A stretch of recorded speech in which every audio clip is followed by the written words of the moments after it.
سلام ومرحبا بكم في حلقة جديدة من البودكاست. اليوم هنا غادي نهضروا بكل صراحة وبكل طاقة إيجابية على مواضيع كتهمنا في كل يوم.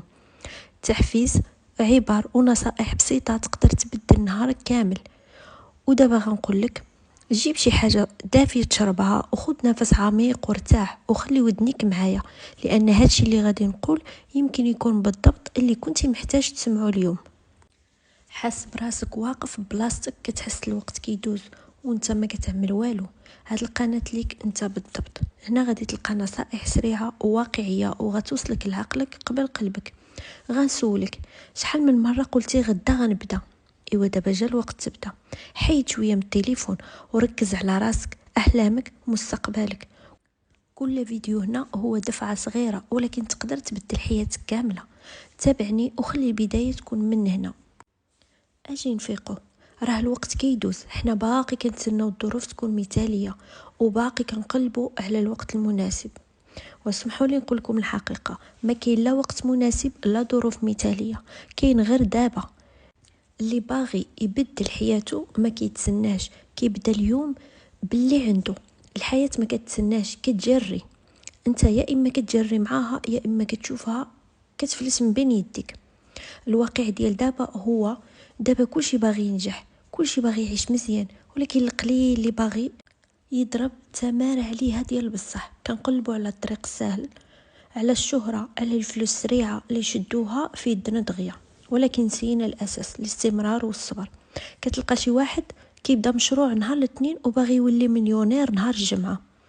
كتلقى شي واحد كيتعلم مهارة ومنين ما ينجحش في شهر كيسد كل شيء وكينوض ويقول صافي انا ما غاديش ننجح.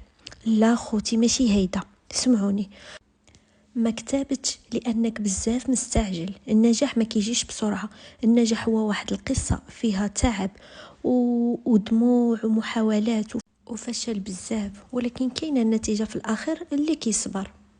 شوفوا، غادي نقولها لكم بوضوح، الا ما خدمتيش على راسك غادي تخدم على حلم شي واحد اخر. الا ما قررتيش اليوم تبدا غادي تبقى تشوف الناس كيتقدموا وانت كتقول لا باقي عندي الوقت، ولكن الوقت اللي كيدوز ما كيرجعش. اللي في عمره 20 اليوم غدا غادي يولي 30، واللي في عمره 30 غدا غيفيق يلقى 40. وكل دقيقه كتجوز يا كتقربك من حلمك يا كتبعدك عليه.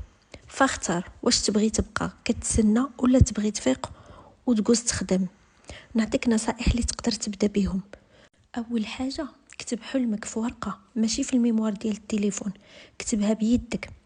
ثاني حاجه، قسم الهدف ديالك لحوايج صغار وبدا بخطوه واحده اليوم. ثالث حاجه، بعد على المقارنات، ركز على طريقك ماشي على فلان فين وصل. رابع حاجه، كافئ راسك على كل انجاز صغير حيت راك كتقرب كل نهار. خامس حاجه، واخا تفشل ما تحبش، الفشل ماشي نهاية، راه بداية الطريق الصحيح. اجي تفيق معانا، راه ما بقاش الوقت بزاف، راه الدنيا كتمشي والناس راه عندهم نفس 24 ساعة اللي عندك. هما كيبنيو مشاريع، كيتعلموا لغات، كيعملوا سبور، كيبدلوا حياتهم، ماشي حيت هما احسن منك ولكن حيت ما بقاوش كيتسناو. فانت شنو غادي تعمل من بعد هاد الحلقة؟ واش غادي تبقى كتسمع وتحس بالحماس ساعة وتبرد، ولا غادي تجوز تخدم بالسكات؟ الاختيار عندك. انا غادي نقولها لك اخر مره، فيق، راك تقدر، غير بدا اليوم وعملها. وهذه فرصه ليك باش تشارك معنا اي حاجه جاتك في بالك، اي فكره، اي تجربه. بدا كتب لنا في التعاليق دابا باش نكبروا كاملين ونتعلموا من بعضنا. وهنا كنقول لكم شكرا بزاف على الاستماع، وهذه كانت الحلقه ديال اليوم، نتمنى تكونوا استفدتوا منها. دابا هذا الوقت باش تطبقوا اللي تعلمتوه، وطبعا خليو تعاليق مزيونين للتشجيع لانها هي اللي كتعطيني القوه باش نكمل. حافظوا على ابتسامتكم وخليو كل يوم جديد فرصه للطاقه الايجابيه. كانت معكم منى في هذه الحلقه. ما تنسوش تشاركوا الفيديو مع الاصدقاء ديالكم باش كلشي يستافد منه. وهنا كنقول لكم بسلامه.